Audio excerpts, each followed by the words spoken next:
הטיפול מתאים לכל מי שמחפשת מיצוק והידוק של העור, למי שמחפשת תוצאה של מתיחה ללא ניתוח, תוך זמן החלמה קצר.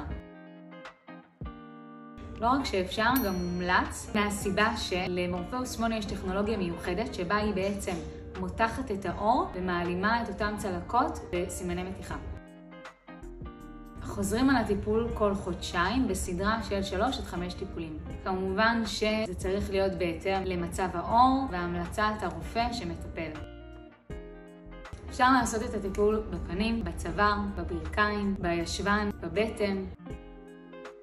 אפשר לשלב את הטיפול עם ביוסטימולטור של חומצה פולילקטית, סקולפטרה או רדיאס. ההתאוששות היא מאוד קצרה, זמן ההחלמה מאוד מהיר. בימים הראשונים יכולה להיות איזושהי בצקת שתעבור, ובעצם כל סימני הטיפול בפנים עוברים כשבוע לאחר הטיפול.